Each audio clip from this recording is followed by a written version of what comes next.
Where am I, Cody? Cody, where am I? Am I on here? Nobody knows what's happening. There he is. There he is. I'm a little choppy. What's going on? Your Is this internet me sucks. today? I'm plugged in. I'm hardwired. Can you hear me? Yes. Yep. Well, you're Interesting. frozen on my end. At least I'm smiling in my. There I am.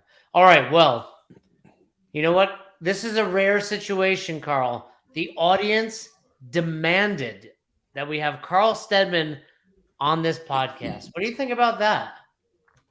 Well, they earned their £5, and I will definitely make sure they get that. All right. Karl Steadman, Fern, OG. Are you a level 4, Karl? Yes, sir. Everyone's a level 4 on this show, literally, except for you. For now, Fern. For now. I'll give you that. Come July. Come July. You'll smash it, bro. We got people excited. Fern, what's your first recollection of this guy, Karl Steadman? Ooh, it would have had to have been an affiliate, not an affiliate summit, a trainer summit. I can't think of any other where else we would have met. And then obviously some games. I think we shared a vehicle a couple times at the games, Karl. Yes, sir. Yeah. Thankfully, I wasn't driving. Yeah, I always end up with that job at the games. I don't know why. Fern, always get the car. You like that. I hate it. Probably an affiliate summit. Not affiliate, so the trainer summit. Yeah, just like hearing about 5 pounds. There you go, right there. But the people in general. So we'll go early. Jay, when you and I were coming up, this is 10 years ago. They still do, but the word on the street, Karl, is that the Euro Crew's gotten a little soft, a little weak, a little old.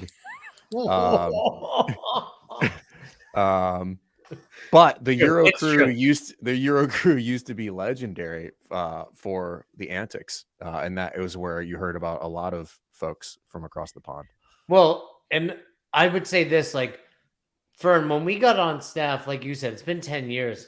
Karl was kind of like this legendary character, right? Like, there's this guy, Karl Steadman. He's crazy. He runs the Euro Crew.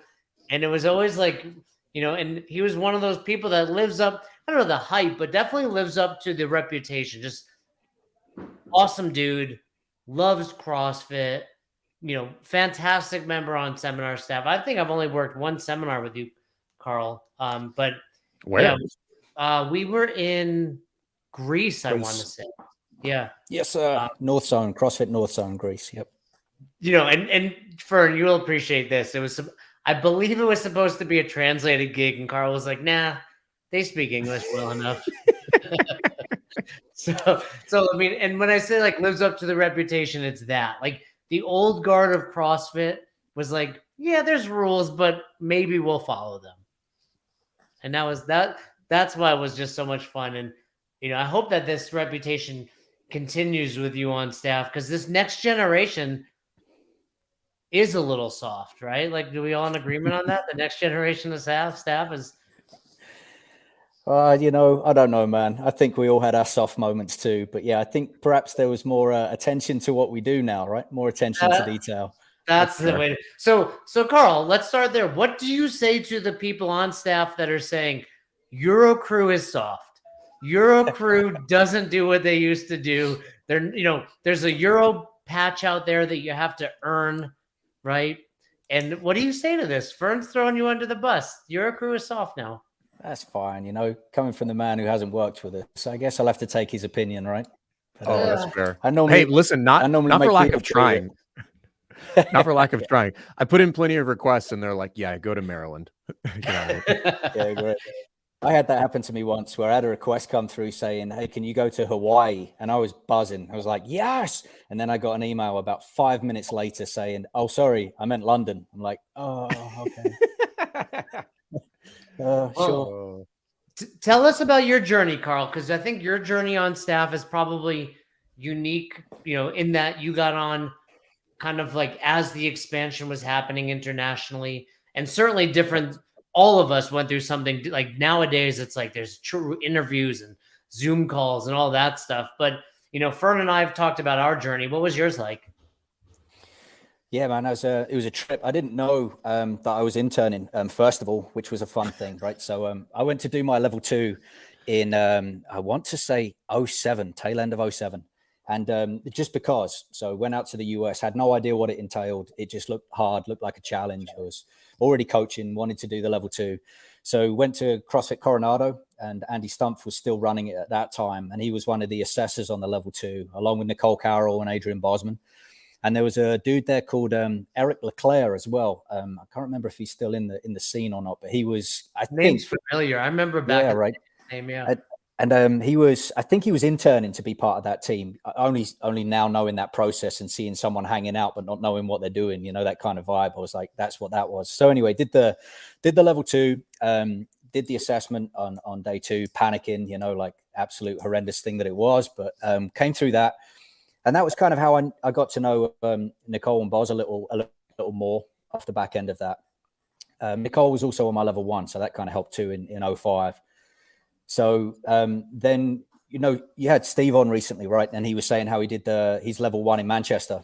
That was actually at my box that we managed to get the first level 1 outside of the continental US to come over to our box. So I thought I was fulfilling the role of POC, as we well know, right? Point of contact, otherwise known as coffee boy and or chair boy or whatever you need to go do, right? So I assumed that was going to be my role. So I was kind of sat there, not really paying much attention, to be honest, because I was surrounded by these kind of like people I'd only seen on the TV and were big deals in CrossFit. And they were kind of assigning the roles as they went around, saying like group 1, group 2, all this kind of thing, as we well know in the trainer meeting at the start of the day. And I wasn't really paying much attention until they said, Karl, group 4. And I'm like, what? Okay. But, you know, like in true CrossFit fashion, thrown under the bus. But I'm like, yeah, I'll do whatever you need me to do. Right. And so, yeah, then ended up running a couple of groups on my own, doing the movement series, not really knowing what I was doing, but winging it. And at one stage, I remember running the presses outside. And I saw there was Nicole and Greg, Coach Glassman, were watching what I was doing. And I was like, well, that's not intimidating. But anyway, I just kind of cracked on and did the thing.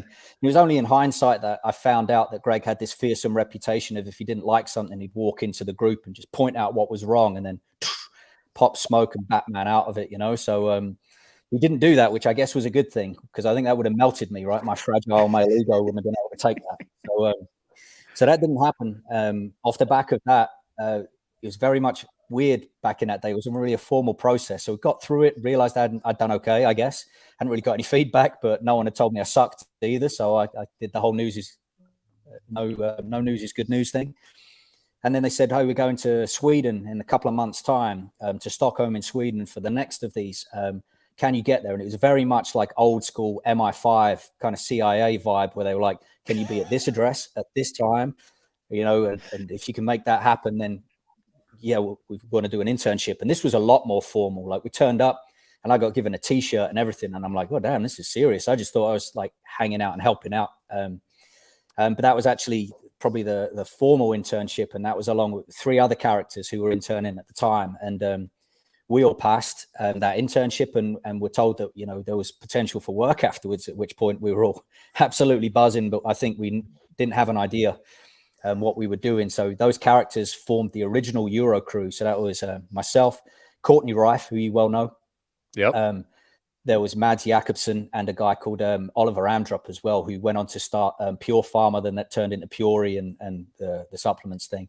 And Mads has done a lot of work since for the media side as well, right? But we were the original kind of like 4 horsemen of the apocalypse for the Euro team, really. Yeah, because that's when Courtney, she was stationed in Germany. So that was literally just by happenstance that she happened to be there. Yeah, 100%. Yeah, Stuttgart, because Aaron was based out of there, right? Yeah. So yeah, we that was fun. That was it. So that was the journey, really. And then I think within 10 seminars, I think our American cousins realized that they really didn't want to be dealing with the jet lag and or the shenanigans of coming this far over the water. So I remember within 10 seminars, I was put into the FMUI process, which was a fun challenge. You were in the FMUI, for those that don't know, Flow Master Under Instruction. Fern, you know, obviously recently graduated that. 10 seminars in? Thank you. Yeah, not even. Yeah. Yeah, I didn't. But again, I didn't really have a choice. I was kind of. I remember I actually thought I'd messed up, if I'm honest, because you know when you get the trainer email comes through and you have like the name and then somebody in brackets afterwards, and that's normally an internship thing. Now I know that. At the time, I saw Pat Sherwood and my name next to it, and I assumed that I'd messed up and that the boss just had to handhold me through some seminars or something. Right? Just immediately thought the negative. I'm like, oh damn, like the boss. I'm being handcuffed to the boss. That must mean I've really messed up. And then he took me out for a beer. It was in London, I remember distinctly, and he just sort of said, you know, like, hey, yeah, we want you to kind of do my role. And I'm like, you've got to be joking me. I do not want that. That's absolutely the worst idea going. Like, I really enjoyed the turn up, act the fool, run a group, not do any lectures, you know, just kind of like do the nice work, right? Not really have to do any of the responsibilities. And so he was like, well, you got two options. You can either do it or you can whinge about it and still do it. And I was like, well, I guess those are strong options. Thanks, Pat. So yeah, that began the process. And that was that was a long time ago. That was probably 2010. I think I made Flow. Wow. Yeah. And so, yeah. And so you've got to be 400 or 500 seminars in at this point. I think so. Yeah. I mean, my wife, who's definitely the number cruncher and the admin queen, did the numbers for me once. And I think I'm sitting around sort of 450 or something like that. I think. Ooh. That's gotta be, I mean, I think Chuck right now has the most. Yeah, no catching him. And then outside of that, there's a bunch of you, Austin, Denise, Boz. But one thing you kind of brushed over, you took your level 1 in 2005. Correct. Yes, sir. Yeah. What was it like then compared to now? What were some of the big differences? I think it was 3 days. That was a big difference, right? So it was a 3-day course back then, and it was right. Yeah, that's it very much felt. Yeah, it felt like a war of attrition, if I'm honest. You know, like if you survived the 3 days, then somebody gave you a crisp high five and said, well done, level 1. But yeah, I mean, the rotations and the movements still had the similar vibe. There was a lot of people on it. It was at Brand X in Ramona, so it was hot as anything I've ever been in the past. So there was a load of people on it. I want to say there was at least 70 plus participants, and we were in long lines with loads of people there as well, just kind of coaching up. And there was workouts every day. There was like some heinous, big elongated Helen type vibe. There was a big sort of Fran-esque thing. And then there was Fight Gone Bad on day 3. And we spent the vast majority of day 3 actually at Coach Bergner's high school because he hadn't retired then. So we got to see that place where you had the original Fran video, you know, with Everett versus Armandson. We got to see that live and in flesh, and then got to get melted in the playground outside with a PVC pipe. What brought you? I mean, 2005 is. Yeah. How did you even find that? Especially being in UK. Well, I mean, I'd been doing CrossFit, ironically enough, for about 2 years prior to even going to my level 1. So I think my first workouts were about 03. And then really kind of like got the bug and was doing it religiously and wanted to leave the regular fitness industry that I was working in at the time. In sort of 04, tail end of 04, I was done with it. Brief history. I've been a trainer since I was 19. So I'd been able to see all of the facets I thought of the regular fitness world at that time. Started in a local authority gym. So we have local council run leisure centers. So that's where I started and cut my teeth with learning the craft. And then I moved to a private health club side, which was a company called David Lloyd I worked for, which is kind of like a higher end, I guess, sort of health club, leisure club kind of vibe. And that still sucked and I hated it because it was just the same kind of mentality in the same kind of place, just with better equipment, really. And then my final foray in the fitness world was working in the corporate sector. So in Canary Wharf in London, there's a big like all the big high-rise office buildings and stuff for us, our financial sector, if you will. One of the towers in there, the entire 5th floor of it was actually a gym for all the people that worked as part of that headquarters. And so I spent 2 years in there. So I'd seen the public side, the private side, the corporate side of fitness, and I hated it all. And CrossFit thankfully ticked that box for me before I left and did anything else. Do you remember how you heard of it back then? Yeah, it was a buddy of mine. I wish I was smart enough to have found it, but you know, as with anything, other people have guided me into position because I'm not smart enough to do it myself. So he was an old school. He was a PT along with me, but he was also had a background of like Greco-Roman wrestling, so a bit of a unique craft. But he was always playing around. He was the first guy that introduced me to things like kettlebells and club bells and sandbags and all that kind of stuff. I had a more traditional training environment and coming from sort of the track background that I did have, then it was all still very regular gym oriented. No real odd object stuff really came to play. So we were just having fun playing around with different types of training. And then he pointed me towards CrossFit.com and was like, hey, these guys have got it nailed. I said, I'm too old and broken, played that kind of card. But he was like, but you should definitely check it out. This looks like to be part of you. So I did the traditional of log on. I think the first workout I saw was 5x5 back squat.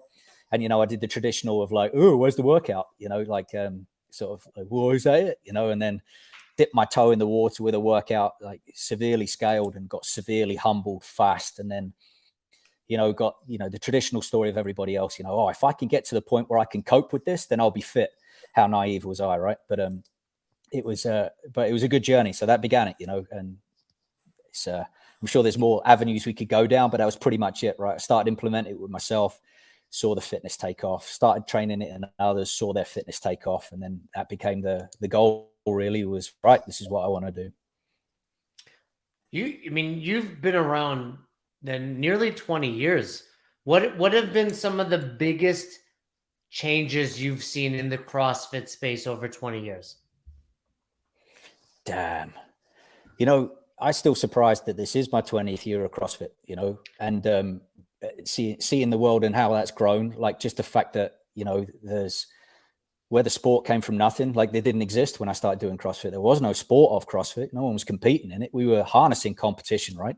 And all the benefits of that to push a little harder, to get more results. But the actual sport simply didn't exist. So seeing the growth of that and seeing that occur was a super cool thing. Seeing the growth of CrossFit going from, I was saying to Cody before we got on here, you know, when I first logged on to CrossFit, it was like gym, like garage gym porn, you know, like remember the old school message boards where people would just post up their 2-car garages and everyone's like, oh my God. And I was like, same, because we don't have 2-car garages in the UK, right? Well, not many of them anyway, you know, so I guess we're not rich enough to have 2 cars, but we don't have that space. So for me, I was always like, I know I've made it when I have my own garage gym. And then I just got sidetracked by affiliate ownership for like 15 odd years.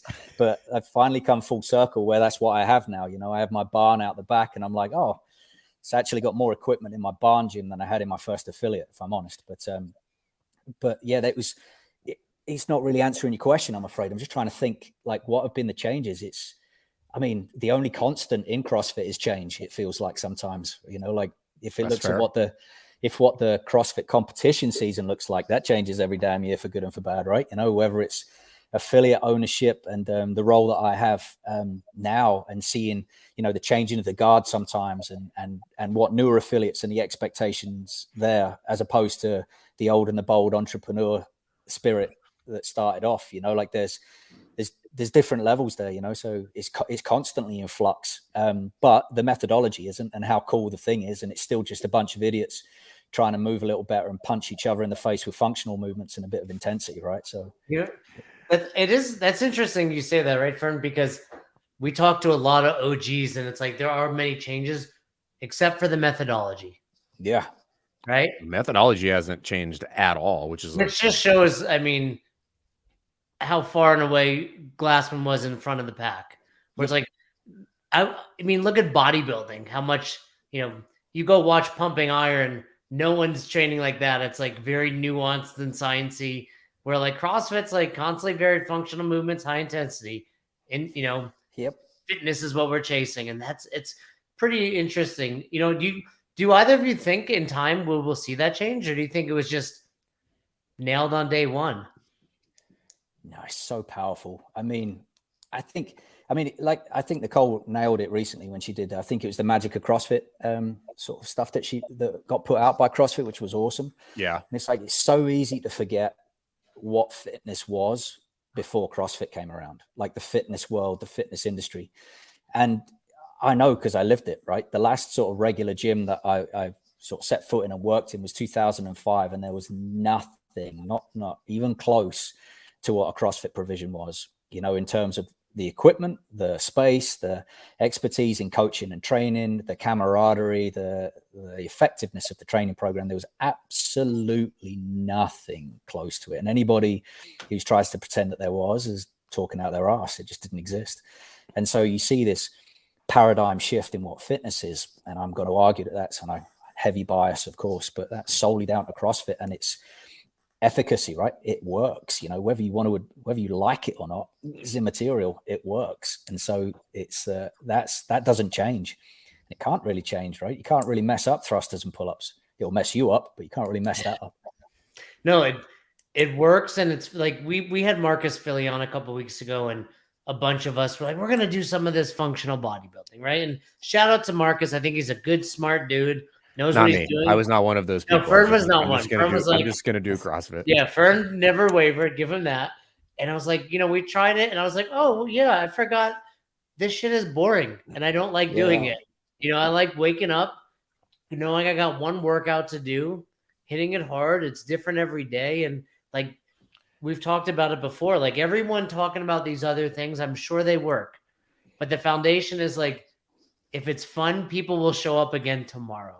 Well, it's interesting. When you're like, what's changed? I'm like, the industry changed. CrossFit's never changed, but the industry has basically wrapped itself around. Like, you cannot go anywhere or look at any program that now does not have something that kind of resembles CrossFit. Right? Like everybody gym has a CrossFit section, whatever they want to call it. It's basically their CrossFit section, right? Yep. Is it the same way in the UK? Yeah, 100%. I mean, this was how clearly different the provision was if I saw somebody doing and thruster, like and single thruster in a regular gym, I'd be straight over to him and I'd be like, CrossFit, because no one was doing that shit. Like not even remotely, like just the thruster, let alone anything else. People just weren't executing a lot of those movements. And so, so that for me, it was a clear, easy, distinct provision there. Yeah, and we go to a Lifetime gym pretty often, and even seeing those people, like you could tell the people that are doing their version of CrossFit, they may not realize it. And even just seeing like how many more people are squatting and deadlifting, or a clean or a snatch. Like 20 years ago in the United States, that was usually like a D1 athlete was home on spring break doing their workout. It wasn't like literally teenage boys and girls doing functional movements. It's pretty badass. Yeah, man. What's your current role right now, Karl? So still working for the seminar staff, but pretty much sort of retired, I guess, just from the regularity of work, not most of those weekends, but still got 2 coming up. But yeah, I transitioned into the different side of sort of the CrossFit world, right? You've got the education side, you've got the sports side, and then you've got the gym org as well, which are all the affiliates world realistically. And so transitioned into a role about a year and a half ago, approaching 2, of being like an advocate or representative of the UK and Ireland affiliates over here as well, taking over from Ollie Mansbridge, who'd been running that since about 2017, I want to say, because he got promoted to be in charge of Europe. And he probably made the smartest decision of his life by bringing on my wife in the interim to be the admin guru and be community support. So it was a pretty easy sell to have to work for. I don't work with my wife. I work for my wife. Then just get that clear before I get killed. But yeah, so it seemed like a natural and logical transition. And so that's what I picked up over the last 2 years. It's just trying to advocate and support, listen to what they need to try and find if we could get those resources, and just provide reasons for them to get together as well. Regular contact with as many affiliates as we can, really. So yeah, that's more the day-to-day job now. What do you see as like either one or a few of the main things that affiliates in the UK specifically are looking for or want or need? Support predominantly, to be listened to, know that somebody's there that can not just listen, but potentially advocate for as well. CrossFit, from the affiliate owner's perspective, and I guess I could do for the same as well, hopefully I won't get sacked, is feedback has normally been a one-way street when it comes to CrossFit, which is kind of top down, and very rarely was it seemingly listened to if it came back up the channel. And so therefore, I think a lot of affiliate owners are particularly happy that at least there's someone there who can advocate for and say what the issues are. Absolutely 9 times out of 10, the conversations happen where no thanks, we've got enough nightmares in prime minister positions, but thanks, Bertie, is it's not a failure of a love for the thing that normally affiliate owners struggle with. They don't. Very rarely do we get the feedback, like, I don't think this shit works. I don't like CrossFit and I'm out. That's a super rarity. More often than not it's because they've run their business on the red line, and all it takes is one speed bump and it's a big deal to them, So I don't think anything that we have to deal with here is particularly unique, like navigating the COVID nightmare that everybody had to go through, or local authorities being completely independent of each other, and like what one does another one doesn't necessarily do, and having to navigate that and change of use. I think you guys call it zoning, where you have to change what you use buildings for and stuff like that, and navigating councils that want to do it and others that don't. And then just basic business acumen as well. I mean, you are 100% talking to the dude who knows knees out, go a little lower. And I definitely have made all of the mistakes when it comes to trying to run an effective business over the years. And I'd argue that I failed at that 100%. So being able to help in that sense and point people towards the resources is huge. The fact that we have those now as well, the great work like you guys are doing with the affiliate you and all of these things, those are really helpful. And I get nonstop feedback from people that are very thankful for those resources being there. Like whether they use them or not is actually immaterial. They're just very thankful that they're there as a resource because they never used to be, right? So I think the fact that those resources are available is huge for them.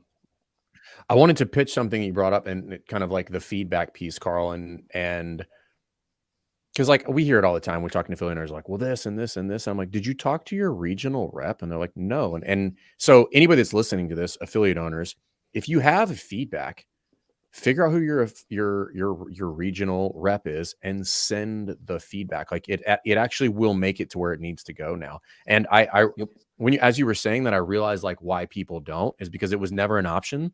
So we kind of have to like retrain everybody to be like, yo, send the feedback, just send it up there, good, bad, or indifferent. Just send the feedback so that we can do something with it. But if you're just bitching and moaning on the internet, that's not helping anybody.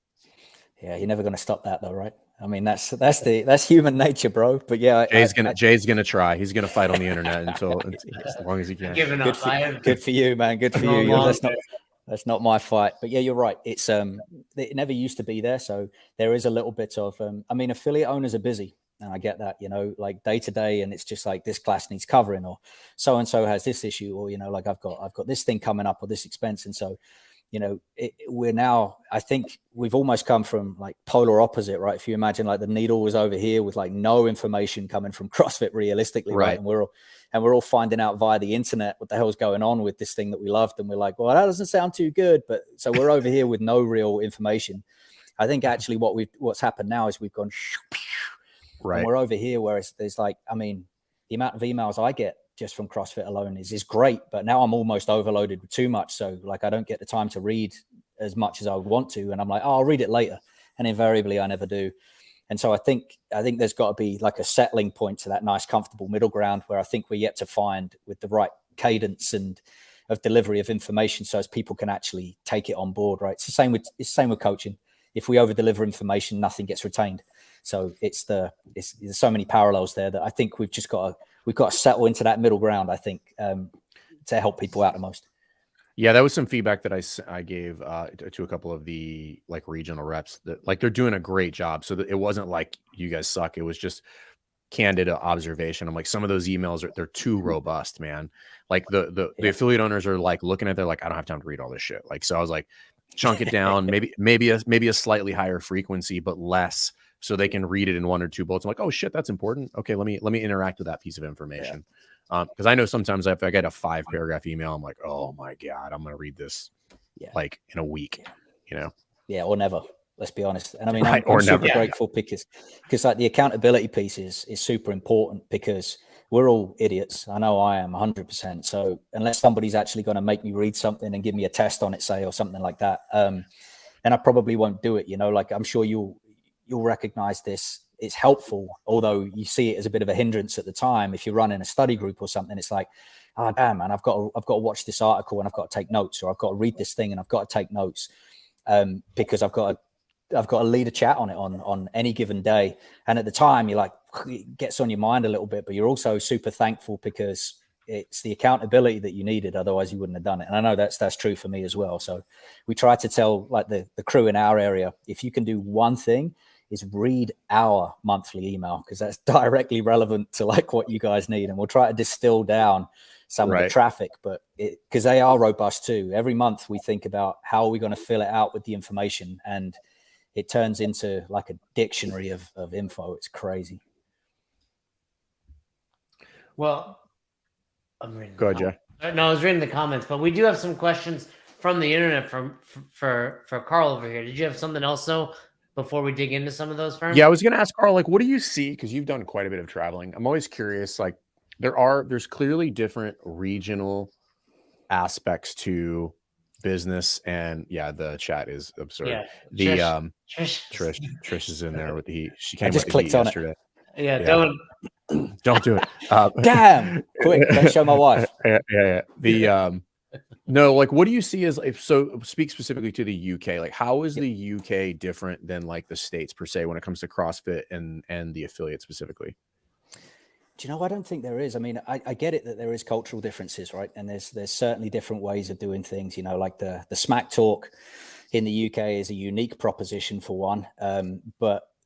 And honestly, if you're a bit too professional over here on any given one of these courses, then they immediately think you're a dickhead, predominantly just because you're not very relatable that way. So they kind of struggle that way. So even though we have the remit in the trainer manual, it says like no profanity. Well, if I'm running a seminar in Glasgow and I don't drop the occasional F-bomb, they're going to think that there's nothing relatable about you. So there's definitely some cultural things to navigate there. Don't take liberties with it, but there's certainly some fun things there. But otherwise, individual folk that do CrossFit are very similar, you know, very similar mindsets, very similar, like non-putting up with bullshit, want something that works.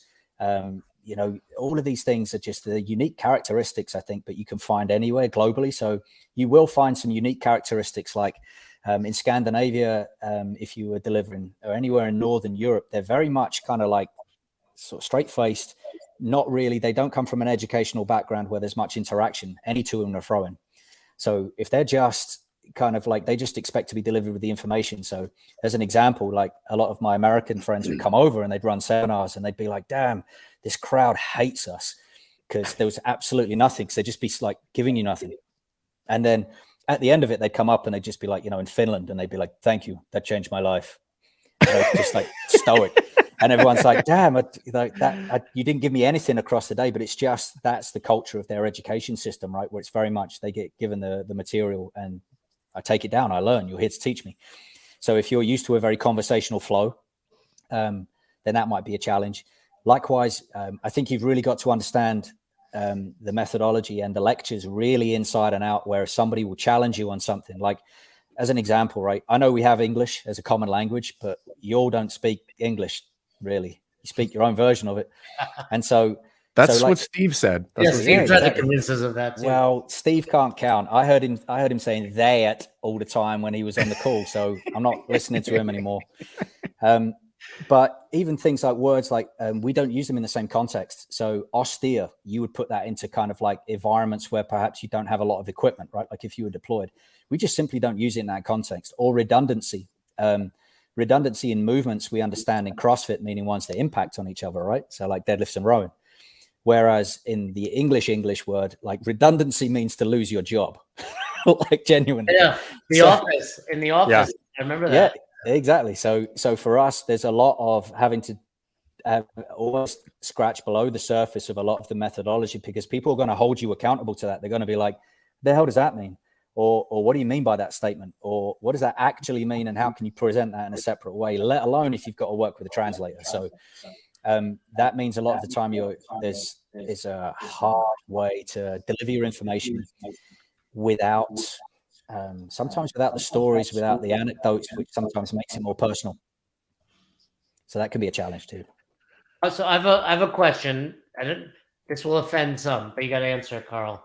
You have to put together. You have to put together the ultimate Euro crew staff for a seminar. Oof. Flowmaster trainers, what's it look like? How many trainers first? Let's go 4. That's probably the average, right? 4, including flow. Okay, well, there's been a few instances where there's been a few rock star get-togethers, and my memory is somewhat spotty as a reason. Let's say, well, Flo, I don't want the responsibility of that bunch of reprobates, so I'm probably going to say, who should we go for? Let's go for Matty Evans. Let's stick him up front. I figured you were going to say that. Yep. All right, yeah, Matt Evans, Flo. Yep, he can do that. That's fine. Other than Denise that, is American now. Denise is Denise, she doesn't count. Yeah, Denise doesn't count. Sorry, Trish. I have never known a lady to have lived as long as she has in the US and still have the broadest Rotherham accent. I've never known anybody who's anyhow. She's not giving it up. No, it's fair. Good on her. I'm probably going to say, who else can we have? I want to say Oakley. She's really decent, really good counterfoil to the rest of the idiocy that normally is the European crew. I'm going to leave the UK now. I'm on a got, so that's I'm guessing I've got to be in the mix, right? Or can I not be? Your call, but I would assume you'd want it. You're an OG. You should be on it. I don't know. Let's see. Okay, so I'm going to go into. I want to say Nolan Mooney. Ooh, Nolan's an old. I mean, is he? He's still an American citizen, right? I think he has dual citizenship. Yeah, but I think he's Dutch or Holland, right? He has a Dutch. Holland, yeah, that's right. Yep. So yeah, I'm going to say Nolan needs to be in there. Let's go to old school. I'm going to give up my spot to Basti Reader. Ooh, I don't know that I've never met. Yeah. Yeah, he came on at the same time as Steve Haydock did, actually, and he's been on staff for a long time. But he flies under the radar, man. Ooh, so that's Austria. That'd be a fun seminar. Okay, different question. Yeah. Same vein. Go ahead. Most dangerous crew to put together for a seminar. Oh, like we may not show up on Sunday. Well, without no change, same crew. I'm going to say there's no. I think that would be an entirely British crew, if I'm honest, and that would be. I think I'd still keep Matty up there. I would go for I think Davs would be there. I think Rob would be there for sure. There's a few. God, yeah, you're right. There's a few hand grenades on staff. I think I might throw good old Sladkey in there as well. Great. Yep. Although he's to the States now too, right? Yeah, he's come back to the States. But I mean, if you wanted to traditional, we're here but have gone elsewhere. I'd throw McCoy Turner in there as well, even though he's living the dream in Bali. Yep. He's been there for a hot minute too, hasn't he? Yeah, good couple of years. Yeah, couple of years now. So, but yeah, I mean, they're all good quality fun. What's been the? How do I say this without getting you in trouble? What's been the most fun / trouble you've gotten into on a seminar weekend? So I think that might be the very first seminar that was in France ever, where the hosts took us out, and it was Montpellier, right? So it's south of France, which is a good destination, and the weather was right. And that was an interesting experience. The Saturday night was fun. There was lots of things went off. It went pretty crazy. I have no idea how I made day two, if I'm honest. And the team, we cuddled each other across the finish line for sure. It wasn't perhaps our strongest of works there. And then I could add Barcelona to that equation as well, that was pretty bad too. That was also the scene of the famous internship that you referenced with Steve the other week as well. Yeah, that was a Barcelona gig as well. You'll be pleased to know that intern made staff eventually. So, well, there's a few there. I'm trying to be diplomatic here, man. There's a few. We all still work for CrossFit. She's very impressed that you're wearing a linchpin hoodie. Did Pat make you buy that hoodie? Yeah, he did. What a douchebag, huh? He's like, if you want this job, you have to buy my product. Yeah, exactly. Imagine. So in the Euro crew, has it settled down though these days? Like, is it similar? Like in the States, we might go out late every so often on a Saturday. When I say we, he's not referring to himself. Jay's everybody else. I go back home, right? But for the most part, it's settled down here. It's part of it is we've all gotten older. Even Fern and myself, we're near 300 seminars each. Like, there's only so much partying you could do and then survive the next week. Has it calmed down for you guys?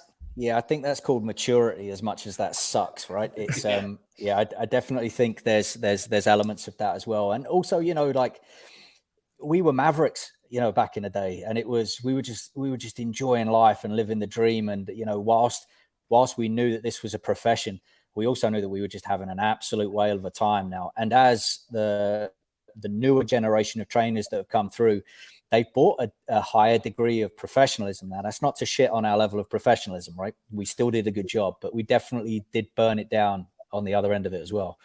Whereas, do you think some of that newer was generation? I was going to say, do you think some of that was like when I first got on? I think some of that was you weren't really sure how long this was going to last. You're like, man, we might not have this forever, right? Like this job is too good. We're having too much fun. So we might as well just burn it down. I don't think anybody thought we'd still be doing this job like 10 years later. No, dude, 100%. Like I'm still incredulous that I have this job role and that I get to do this thing. Like I could draw back to what we were chatting about previously with the regular gym world, right? The professional coach and having this as a profession just simply didn't exist. Like fitness, when I got into the profession was you either, hung out to try and become a personal trainer to the stars or get a rich client that meant that you could work whenever you wanted and maybe travel the world with them, or you hopefully made it into the old boys club, which was to be a strength and conditioning trainer for a high profile team of some description. And that was it. Those were your only real avenues to go. And then through CrossFit, now you have this whole other world to explore, which is owner operator gym or the professional trainer, or like, and actually build that and make that your profession. So for me, I was like, I'm still in that year that I had of, I'll give this CrossFit thing a go and see what happens. And that's still my mindset. Whereas along the way, it seems to have like become my thing, which is cool, but it was almost by accident really, And so, yeah, I was definitely enjoying the ride, still am.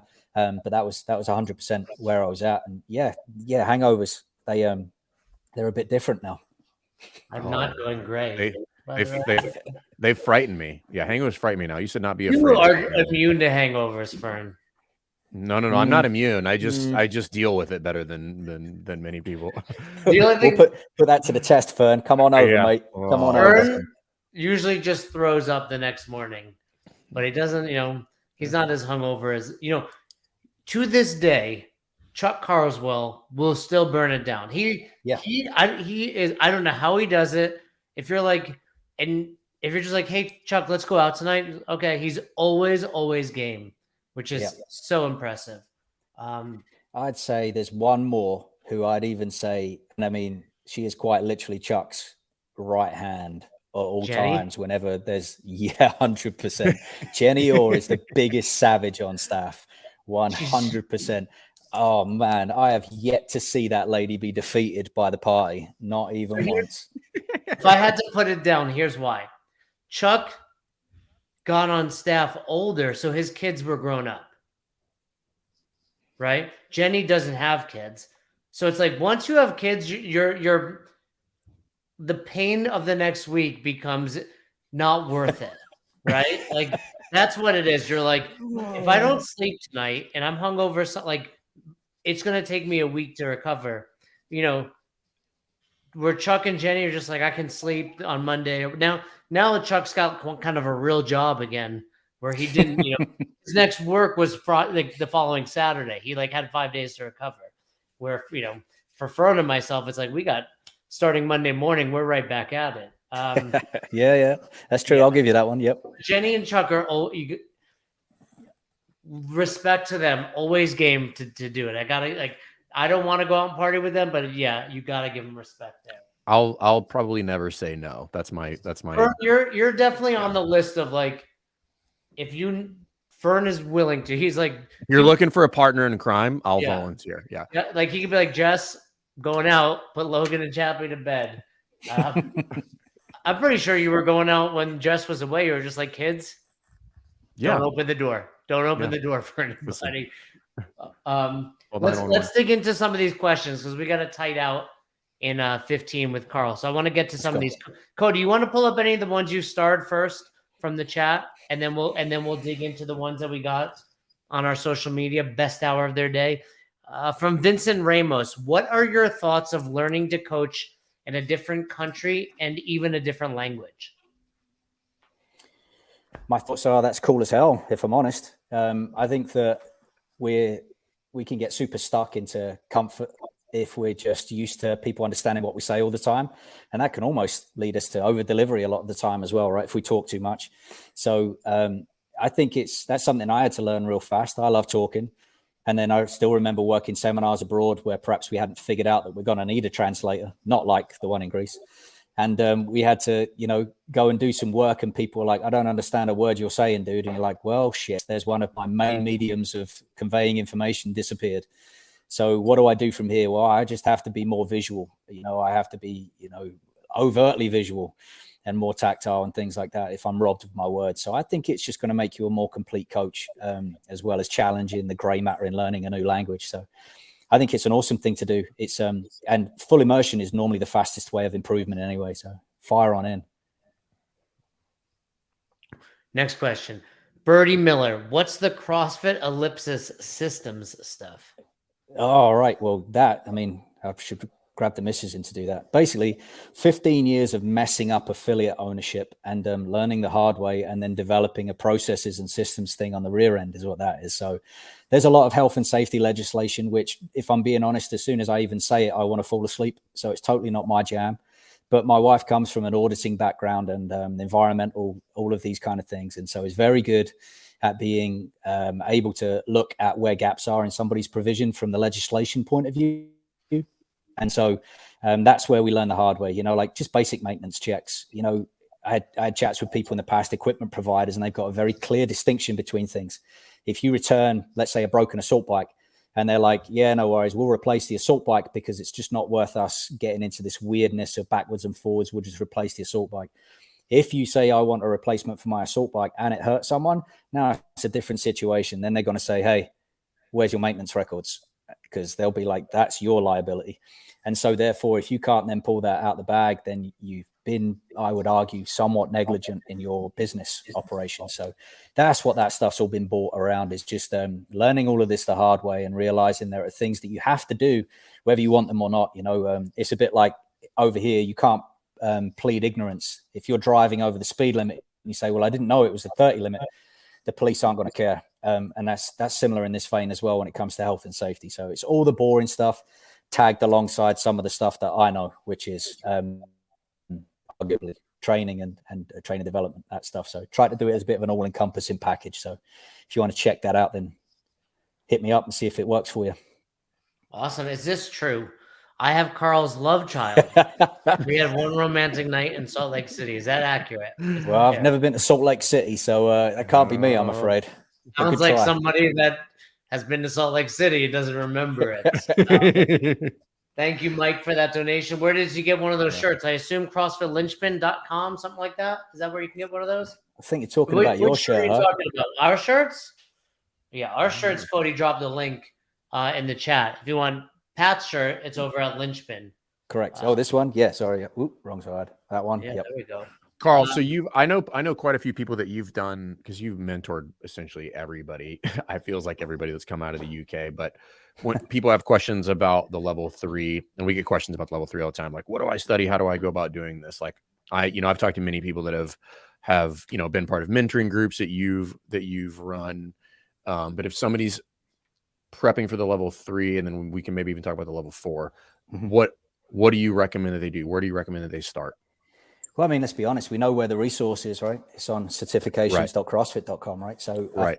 I think realistically, if people were aware of where the information is and it's not hard to find, then what they lack is accountability. So what I try to then do is find if there's people who are actually going to make them accountable, right? So we're lucky. We have like 115 and growing L3s in the UK and Ireland alone. I think the language or lack of language barrier helps there in terms of why we've got such a lot in a small area. But then that means that there are a lot of people who have got the bandwidth who want to go to work. So I know there's a lot of L3s that I'm in regular contact with who are like, put me to work. If you've got people that need the help and they need like somebody to hold them accountable, to jump on a call each week and do all that kind of stuff, then I'll try and connect the dots on the rear end and say, hey, you want to go and talk to so-and-so, or you want to go and talk to so-and-so, and they'll disseminate it. Because I think the accountability piece is the missing link for a lot of people. It's not they don't know where the information is, because that's a Google search away, if we're honest, or a quick question. Normally, if they're not finding the time to dive on into it, it's because they can't find the reason to, or the accountability to let them overcome their own bullshit sometimes. And I know I need that too. Yeah, I think we all do. It's one of the big reasons that a lot of people come to us for Affiliate U. They're like, yeah, I should do that, but I need somebody who's just going to tell me to do it, you know? Yep. What about the level 4? What if somebody's prepping for the level 4?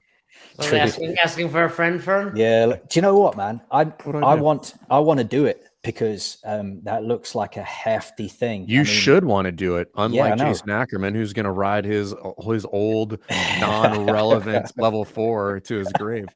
Look, but I you don't go back to high school school and repeat biology. I don't need to go back. I've been there, done that. I'm on to the level 5 now. We'll do it together, Jason. We'll hold each other's hands and cry about how shit we were, bro. It'll be good. Karl, I stand by this statement. The old level 2 is harder than the level back in the day. You can't say that. You cannot. You've not taken the new level 4. You can. It's a ridiculous statement. You're absolutely right. I've not taken it. We can look at the pass fail rate at some point, right? We don't have that data yet. But here's the thing, Karl. Not good. Back then, it was like, oh, go do this thing that there's no videos of. We know what good is, and you'll find out, right? Where now it's like, go take a class with Fern. Go take a class with other. I'm glad we're on the same page. We had 4 people pass out of my L2, and there were 30 people on the course. It was pretty savage. Whoa, that's like 10%, right? Yeah, it was. But regardless, it's a new thing, and I want to go do it because it scares the shit out of me, and it looks robust. So I want the challenge, and I want to take it on board. But yeah, the L4 coach, but make sure you're getting feedback. There's the L3 is just, and if I can be blunt and be honest, it's just, do you really understand the level 1 manual? Right. I know there's some nuances in there, but it's like, do you really fundamentally understand the ins and outs of every facet of that level 1 trainer manual? And that's because how many times do you draw it back to it over and over again? Like it's right there, like, hey, over and over again. So I think it's a great theory test. But if you're coaching and not receiving feedback, but not just getting feedback, I think pointed feedback. Here's what I'm working on. Make sure I do it. Show where my weaknesses are and show me ways to get better. Not open-ended feedback, because that for me is death. Personally, I hate it when someone just says, and here's my feedback on what you did. It's like, well, that's great. I wasn't working on that. That's not going to help me. So, or whatever it may be, it needs to be pointed feedback. It needs to be deliverable, and it needs to be informative, if I'm honest. So, feedback with a purpose. So here's how you get better next time. That's where it needs to be, because otherwise the inevitable situation is complacency, right? No one wakes up complacent, but complacency is when you're left to your own devices and you believe your own bullshit. So I'm a big believer that, the idea of zero, in that you build a bank account across the day, and then at the start of the next day, you begin at 0 again. And I genuinely believe that when it comes to coaching. No one gets to say, Jason, that they used to be really good at stuff. That's why they passed the exam there, right? You got to earn it every single day. And so every time I take the dance floor, I feel the pressure, because people, what it'll be like, but all of us will understand this. People will be like, well, you're a red shirt. Okay, your flow masters, your L4s, your all of these things. I'm not flow master, but well, you're a level 4, so we do the thing, of course, mate, of course. And so you've got all of these things that then mean that there's an expectation that comes along with your delivery, and that's heady shit, man. You take the dance floor and you're like, well, I can't afford to have an off day, because there's people who are expecting here. So there's no off days. That was the main thing that inspired me through that whole time through seminar staff as well. It's like looking around and being like, damn, I better not be the shit one this weekend. That pressure to perform. It wasn't that, I'm going to be the best here. There wasn't that at all. It was like, please don't be the shit one. And so that was my motivator to make sure that I kept my eye on the ball. And I think without that motivator to keep your eye on the ball, you will take your eye off the ball, no matter where that comes from, whether it's feedback or peer pressure or however you want to utilize it to be better. There's no way you're going to pass the L4 without getting that level of feedback to get better and keeping your eye on the ball. I think, that's why from day one with Affiliate U, Fern and I made it very clear. You can't only work on the business. You have to be developing as a coach. And, we could argue that might be more important than the behind the scenes of the business. We think they're equal, but I love the way you said it though. Yeah. You got to show up this. every day. Well, and this is something like there's a lot of questions. So I was at the affiliate summit and we had our one of the Northeast affiliate summits. And Nicole Carroll spoke there, and they do a question and answer portion to that. And I told her afterwards, I thought she did a just fantastic job of like, again, moving the salt shaker back over. People had questions about like programming and how do we make programs more accessible and all very good questions. And her answer was like, well, that's not a programming question. That's a coaching issue, right? And that's where we need to kind of continue to kind of like, oh, you're having trouble with this or that. I'm like, that's a coaching issue. It's a coaching issue. Like we need to like recalibrate how we all look at that from a professional standpoint. I had a mentor tell me one time years and years ago. He's like, listen, professionals don't have bad days. They just have days that are, a little bit subpar, but if you're really trying to be a professional, they're like, you don't have bad days, like, because it's just not a thing. You don't allow them. You just work around them, but you don't be like, oh, that was a bad day. It was a shit day. It's just like, yeah, maybe it was, maybe you feel that way, but you're the only one that notices. Yep. Nobody else really gets it. Relative to your best day. Yeah. Yeah, all right. Exactly. Before you leave, Karl, there's one really great question I want to ask you. Okay. What is the best advice you've ever been given? Who asked that? Do you know who asked that, Cody, on the social media? No, he doesn't know, but I think it's a great, let's relate it to seminar staff, because I'm sure you've gotten great, or coaching, if you will. What's the best advice you've ever gotten about coaching? Probably every time you talk, somebody's not moving. Ooh. Move more. Yeah, that is one of the things we're always reminding our coaches development in Affiliate U about. Less talking, more moving. So let me follow up with that.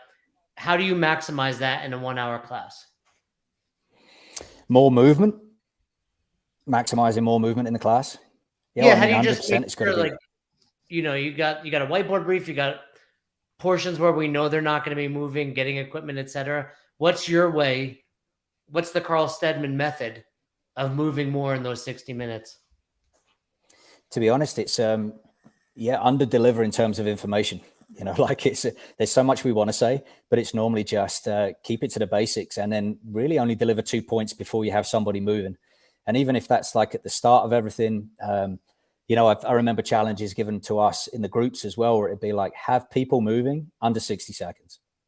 Like, don't go in there and do some whole like 2-3 minutes, just say, hey, everybody, good morning. Like, because that's just you and your ego talking and you want it to do the thing.